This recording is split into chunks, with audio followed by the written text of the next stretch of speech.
نحمده ونصلي ونسلم على رسوله الكريم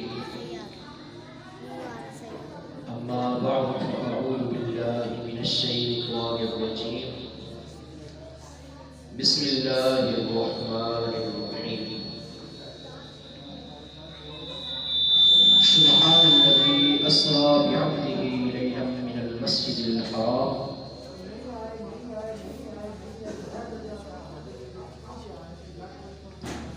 صدق الله العظيم وصدق رسوله النبي الكريم الأمين ونحن على ذلك لمن الشاهدين والشاكرين والحمد لله رب العالمين. سرلا مکان سے طلب ہوئی سوئے منتہا وہ چلے بھی، کوئی حد ہے ان کے عروج کی، بلغ العلا بکمالہ کشف الدجا بجمالہ حسنت جمیع خصالہ صلوا علیہ وآلہ. سب سے پہلے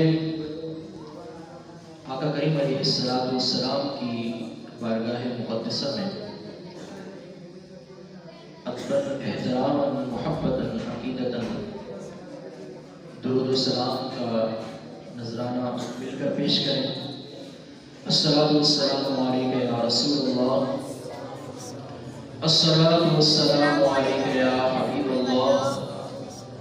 الصلاۃ والسلام علیک یا نبی اللہ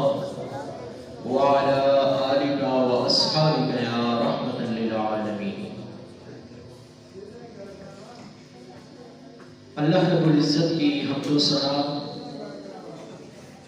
اور آقا کریم علیہ السلام کی بارگاہ مقدسہ میں درود و سلام کے بعد میں سب سے پہلے مشکور و ممنون ہوں حضرت علامہ مولانا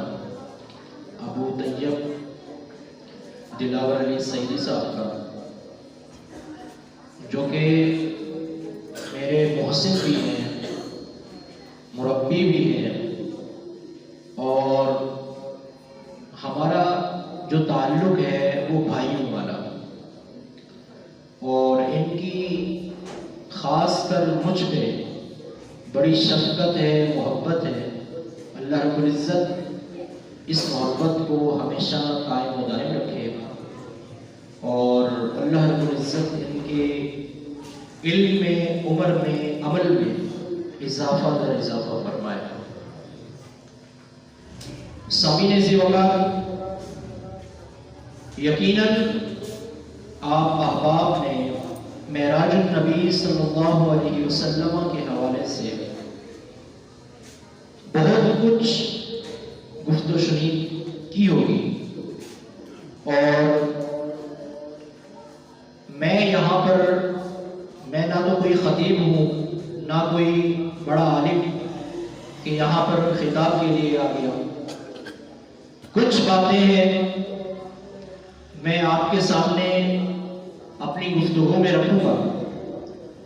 اور میری کوشش ہوگی کہ میں آپ سے بالکل مختصراً گفتگو کروں.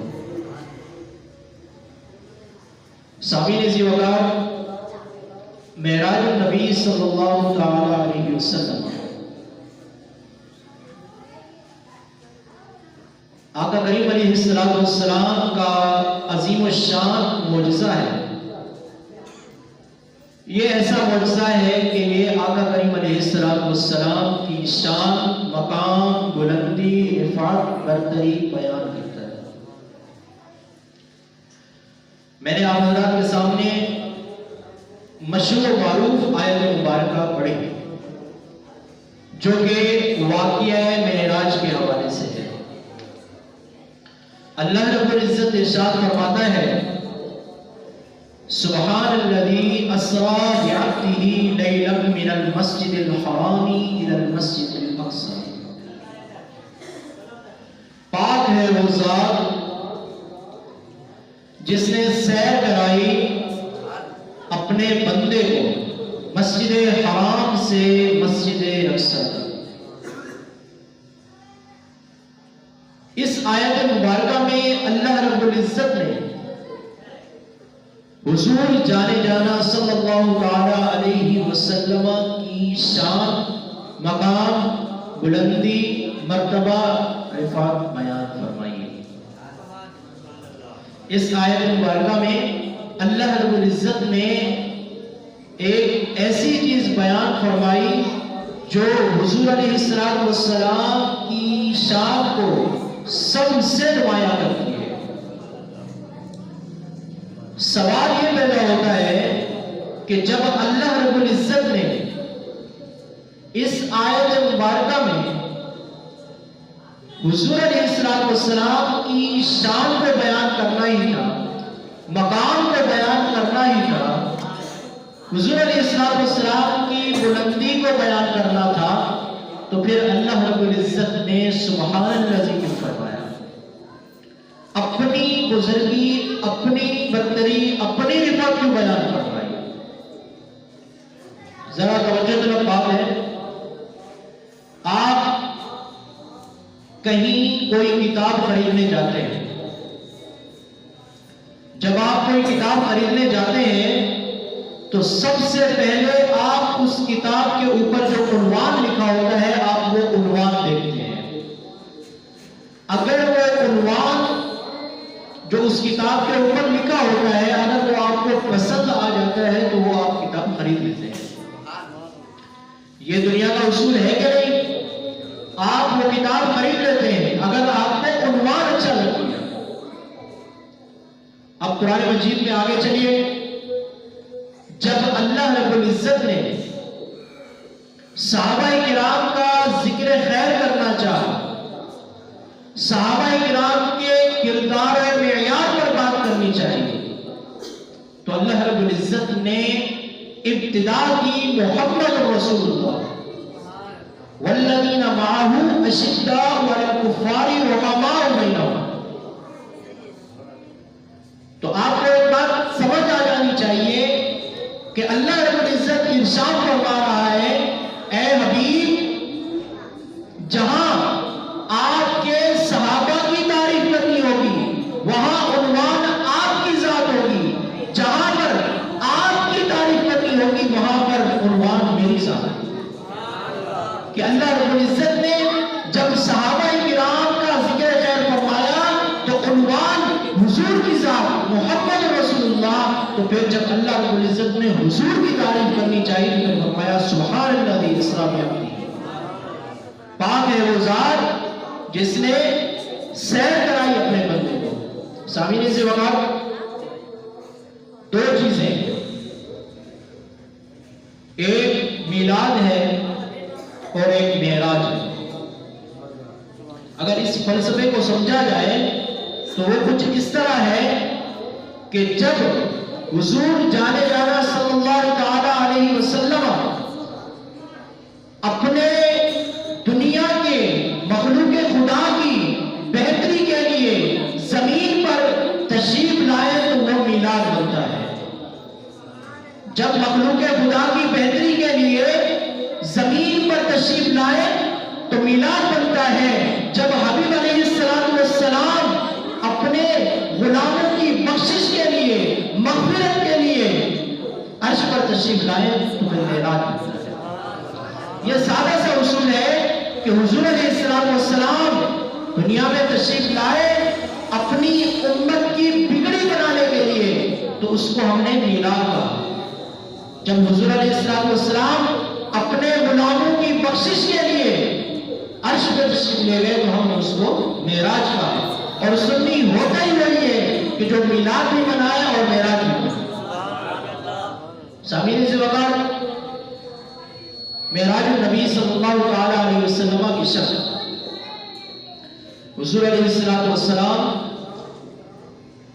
براق پر تشریف فرما ہوئے۔ آپ اندازہ لگائیے کہ اگر کوئی کہتا ہے کہ حضور علیہ السلام معراج پر تشریف لے گئے اور دنیا کا نظام رک گیا، ہم سنتے آ رہے ہیں نا کہ جب حضور علیہ تشریف لے گئے تو وہ جو کنڈی کھڑک رہی تھی اور جو پانی بہ رہا تھا اور جو بستر گرم تھا، حضور علیہ السلام جب واپس تشریف لائے تو اسی طرح وہ کنڈی بھی کھڑک رہی تھی، بستر بھی گرم تھا اور پانی بھی بہ رہا تھا۔ آج کے علم میں ایک اور بھی اضافہ کرتا چلوں کہ حضور علیہ السلام فرماتے ہیں کہ جب میں براق پر سوار ہوا اور براق چلا تو ایک درخت تھا، اس کی ٹہنی میرے امامے کو ٹکرائی، جب وہ ٹکرائی تو وہ ہلنے لگی، جب میں معراج سے واپس تشریف لے آیا تو اس وقت بھی وہ ہل رہی تھی۔ تو اس کا مطلب یہ ہوا کہ حضور علیہ السلام کا معراج آنن فانن، کوئی لمحہ، کوئی وقت، کوئی سیکنڈ کچھ نہیں لگا۔ چلو بستر کا گرم ہونا کچھ دیر رہ جاتا ہے، کنڈی بھی کچھ دیر کھڑکتی رہ جاتی ہے، ٹہنی کتنی دیر وہ ہلتی ہے، اور پھر سرکار علیہ السلام براق پر تشریف فرما ہو کر جب معراج پر تشریف لے گئے اور جب سدرۃ المنتہا پر تشریف فرما ہوئے جو کہ تمام مخلوقات کی اینڈ ہے، حضرت جبریل علیہ السلام نے عرض کی یا رسول اللہ اب یہاں سے آگے کا سفر آپ کا ہے، میں یہاں سے آگے نہیں جا سکتا۔ تو حضور علیہ السلام نے ارشاد فرمایا کہ چلیے۔ حضرت جبریل علیہ السلام نے عرض کیا یا رسول اللہ اگر یہاں سے میں ایک بالش کے برابر بھی آگے بڑھا تو یہ میرے پر جو ہے یہ جل جائے۔ آپ اندازہ لگائیے کہ اللہ رب العزت نے یہاں پر حضرت جبریل علیہ السلام کی بھی حد قرار دے دی، تو اس کا مطلب یہ ہوا کہ جہاں پر نوریوں کے سردار کی انتہا ہوتی ہے وہاں سے میرے حبیب کی شان کی ابتدا ہوتی ہے، وہاں سے میرے حضور علیہ السلام کی شان کی ابتدا ہوتی ہے۔ تو پھر اللہ رب العزت نے ارشاد فرمایا ثم دنا فتدلى حضور، اے حبیب آپ تشریف لائیے، آپ آگے تشریف لائیے، آپ قریب تشریف لائیے، گھبرائیے مت، آپ تشریف لے آئیے، یہاں تک کہ فَكَانَ قَابَ قَوْسَيْنِ أَوْ أَدْنَىٰ، یہاں تک کہ اتنی بالش برابر، اتنا فاصلہ رہ گیا اللہ رب العزت اور حضور علیہ السلام کے درمیان۔ علماء کرام فرماتے ہیں کہ اللہ رب العزت کے درمیان اور حضور علیہ السلام کے درمیان جو راز و نیاز کی باتیں ہوئی اس کا کل وقت 17,000 سال کا بتایا جاتا ہے، 17,000 سال کا بتایا جاتا ہے۔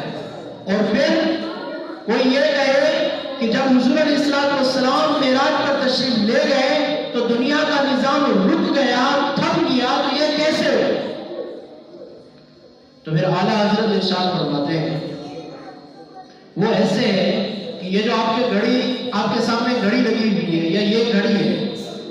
ان ڈیجیٹل گھڑیوں کے بارے میں بات نہیں ہو رہی ہے، یہ جو سیل والی گھڑی ہے اس پر رات کے 10 بج رہے ہوں، میں اس گھڑی سے سیل نکال لوں،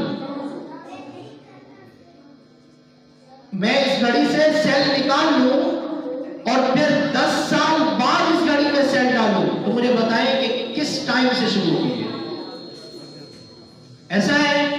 تو پھر یہ بات بھی یاد رکھ لیجئے کہ حضور علیہ السلام اس کائنات کی جان ہے، اس کائنات کے لیے سیل ہے کہ جب حضور ہی کائنات میں نہیں ہوں گے تو پھر کائنات کیسے چلے گی؟ جب حضور ہی کائنات میں نہیں ہوں گے تو پھر کائنات کیسے چلے گی؟ یہ اس بات کا جواب ہے کہ جو کہتے ہیں کہ کائنات کا نظام کیسے رک گیا، تو پھر اللہ رب العزت کے روبرو ہوئے آقا کریم علیہ السلام۔ بہرحال ایک بات یہ کہ جب حضور علیہ السلام معراج پر تشریف لے گئے، ایسے مقام پہ تشریف لے گئے کہ جہاں کوئی مقام ہی نہیں، اگر اس گناہگار امت کا خیال نہ ہوتا تو حضور کبھی تشریف نہ لاتے واپس، اگر اس گناہگار امت کا تو حضور کبھی تشریف نہ لاتے. یہ اس امت کا خیال ہی تھا کہ حضور علیہ السلام نے وہاں پہنچ کر بھی اپنی امت کو نہیں بھولے. اللہ رب العزت کی بارگاہ میں اگر اپنی تمام قومی فعلی مالی باتیں پیش فرمائی اور پھر اللہ رب العزت نے السلام علیکہ ایھا النبی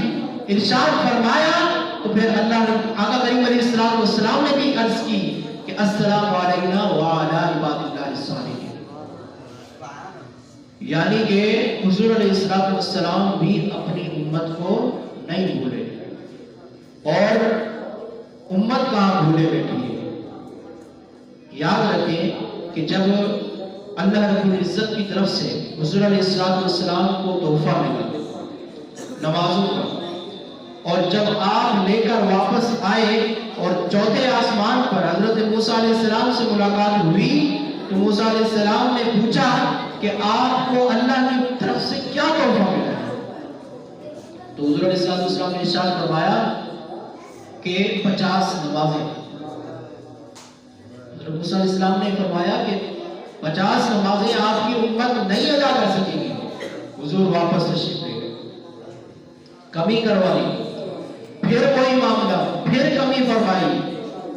الغرض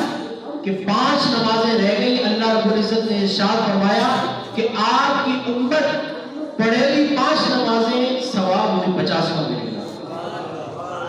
ثواب وہی 50 نمازوں کا. اور پھر حضور علیہ السلام جب چوتھے آسمان پر دوبارہ تشریف لائے حضرت موسیٰ علیہ السلام نے عرض کی حضور آپ کی امت یہ بھی نہیں پڑھ پائے گی. آپ جملہ غور کیجئے گا. آقا کریم علیہ السلام نے ارشاد فرمایا کہ اللہ رب العزت کی بارگاہ میں حاضر ہو کر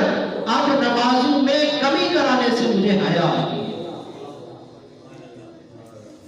اگر آج ہم 5 وقت کی نماز نہیں پڑھتے تو کیا نعوذ باللہ ہم حضور علیہ السلام کو شرمندہ تو نہیں کر رہے؟ تو آج کی رات چونکہ معراج کی رات ہے اور آج کی رات میں ہی نماز مومنین کے لیے ہدیہ بھیجا گیا تو پھر آج ہمیں یہ تہیہ بھی کر لینا چاہیے کہ اب سے نماز 5 وقت ہی پڑھی جائے گی تاکہ ہم حضور کو شرمندہ نہ کریں. اتنا تو امت کر سکتی ہے کہ جس امت کے لیے حضور علیہ السلام معراج پر جانے کے بعد بھی واپس تشریف لائے. حضرت ادریس علیہ السلام کو جب جنت کی سیر کرائی گئی تو حضرت ادریس علیہ السلام نے فرمایا اب میں جنت سے کہیں نہیں جاتا، آپ مجھے جنت نہیں چھوڑنی. لیکن آپ قربان جائیے حضور علیہ السلام کی ذات اقدس پر کہ آپ نے جنت کی بھی سیر کی. سب سے بڑی بات کہ اللہ رب العزت کا دیدار کیا، اس کے باوجود بھی حضور علیہ السلام ہم نے تشریف لائے. کیوں تشریف لائے؟ اور یہ عہد ہے کہ حضور علیہ السلام اس وقت تک جنت میں داخل نہیں ہوں گے جب تک کہ اپنا آخری امتی داخل نہ کروا لے، جب تک کہ اپنا آخری غلام جنت میں داخل نہ کروا لے. یہ حضور علیہ السلام کی ہم سے محبت ہے. میں آپ کے سامنے ایک ایسی بات پیش کر رہا ہوں جو کہ آپ نے پہلے بھی سنی ہوگی. میرا دل چاہتا ہے کہ میں آپ سے ضرور آگے آپ کو بتاؤں کہ ہے بھی بڑی خوبصورت بات معراج نبی صلی اللہ علیہ وسلم کے حوالے سے ہے کہ ایک رات آقا کریم علیہ السلام نے ام المؤمنین سیدہ عائشہ صدیقہ رضی اللہ تعالی عنہ سے فرمایا عائشہ مانگو کیا مانگتی ہو، جو مانگو گی عطا کیا جائے گا، جو مانگو گی عطا کیا جائے گا. سید عائشہ صدیقہ رضی اللہ تعالی عنہ سوچنے لگی اور پھر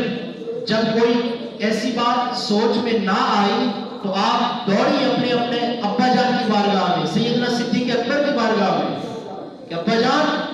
آج دریائے رحمت جوش میں ہے اور حضور فرما رہے ہیں کہ مانگو کیا مانگتی ہو، جو مانگو گی دیا جائے گا.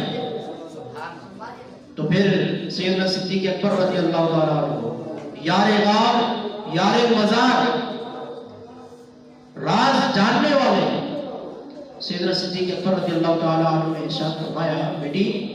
جاؤ اور حضور کی بارگاہ میں عرض کرو کہ جب آپ معراج پر تشریف لے گئے، جب آپ معراج پر تشریف لے گئے، اللہ رب العزت کی بارگاہ میں حاضری ہوئی اور وہ جو خلوت میں اللہ رب العزت کی بارگاہ میں راز و نیاز کی باتیں ہوئی، ان باتوں میں سے ایک بات ہمیں بتائیے، ان باتوں میں سے، ان راز و نیاز کی باتوں میں سے ایک بات ہمیں بتائیے۔ سید عائشہ صدیقہ رضی اللہ تعالیٰ عنہ حضور کی بارگاہ میں آئے اور عرض کی تو حضور علیہ السلام نے ارشاد فرمایا کہ چونکہ وعدہ کیا ہے کہ جو مانگو گی دیا جائے گا، راز و نیاز کی باتیں بتائی نہیں جاتی، لیکن حضور علیہ السلام نے وعدہ کیا تھا، تو پھر حضور علیہ السلام نے ارشاد فرمایا سنو عائشہ، اللہ رب العزت کی بارگاہ میں جب میں حاضر ہوا اور راز و نیاز کی کئی باتیں ہوئی، ان باتوں میں سے ایک بات اللہ رب العزت نے ارشاد فرمائی کہ اگر کوئی ایک مسلمان کسی دوسرے مسلمان کی دل جوئی کرتا ہے، ایک مسلمان دوسرے مسلمان کی ڈھارس بندھاتا ہے، اللہ رب العزت اس کو بے حساب جنت میں داخل فرما دے گا۔ کتنی سستی جنت، کتنی آسان بات کہ اتنی سی بات کہنی ہے۔ اگر کوئی پریشان ہے کہ یار پریشان نہ ہو، اللہ رب العزت سب اچھا کرے گا، اللہ رب العزت بہتر فرمانے والا ہے، پریشان نہ ہو، کسی کی دل جوئی کرنا اور بے حساب جنت میں داخل ہے۔ حضور علیہ السلام نے ارشاد فرمایا اور سیدہ عائشہ صدیقہ رضی اللہ تعالیٰ عنہ دوڑتی ہوئی اپنے ابا جان کی بارگاہ میں پہنچی اور عرض کی ابا جان، حضور علیہ السلام نے ارشاد فرمایا کہ اگر کوئی مسلمان دوسرے مسلمان کی دل جوئی کرتا ہے، اللہ رب العزت اس کو بے حساب جنت میں داخل فرما دے گا۔ جب سیدنا صدیق اکبر رضی اللہ تعالیٰ نے یہ بات سنی تو اس کے بعد سیدنا صدیق اکبر رضی اللہ تعالیٰ عنہ زار و قطار رونے لگے، اس قدر روئے کہ آپ کی داڑھی مبارکہ تر ہو گئی۔ سیدہ عائشہ صدیقہ رضی اللہ تعالیٰ عنہ نے عرض کی ابا جان اتنی خوشی کی بات کہ اتنے سستے میں جنت مل رہی ہے اور آپ رو رہے ہیں۔ تو سیدنا صدیق اکبر رضی اللہ تعالیٰ عنہ نے ارشاد فرمایا کہ بیٹی یہ تصویر کا ایک روپ ہے، یہ تصویر کا ایک روپ ہے، تم دوسرا روپ دیکھو کہ اگر کسی مسلمان نے دوسرے مسلمان کا دل دکھایا، کسی مسلمان نے دوسرے مسلمان کا دل دکھایا تو یقیناً پھر اس کا ٹھکانہ بھی جہنم ہوگا، اللہ رب العزت اسے بھی بے حساب جہنم میں داخل فرمائے گا۔ تو یہ آپ اندازہ لگائیے کہ اللہ رب العزت اور حضور علیہ السلام کے درمیان جو راز و نیاز کی باتیں ہوئی، 17,000 سال کا عرصہ، اور اس کے باوجود بھی حضور علیہ السلام نے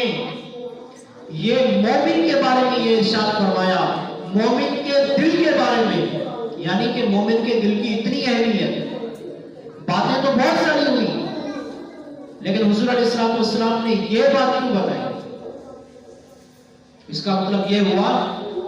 کہ جب راز و نیاز کی باتیں ہو رہی تھی تو حضور علیہ السلام نے اپنی امت کو پیچھے نہیں چھوڑا، وہاں بھی اپنی امت کا ذکر کرتے رہے،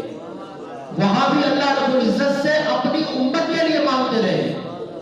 ہم اگر دنیا کی مثال لیں،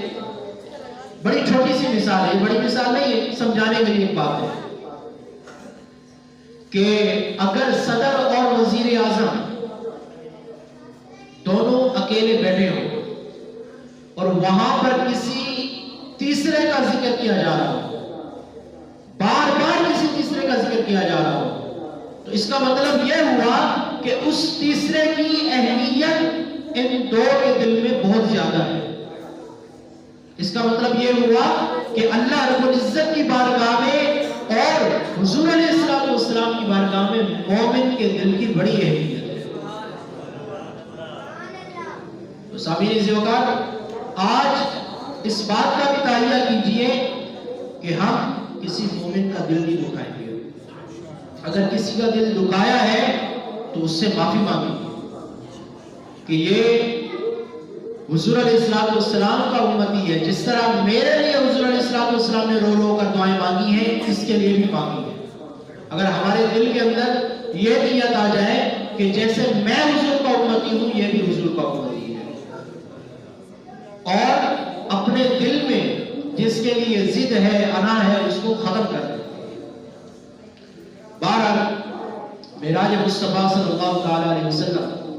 ہو یا پھر آقا کریم علیہ السلام کی شان بیان کرنا ہو، آقا کریم علیہ السلام کا مقام بیان کرنا ہو، تو پھر اگر دنیا کے سارے سمندر، دریا،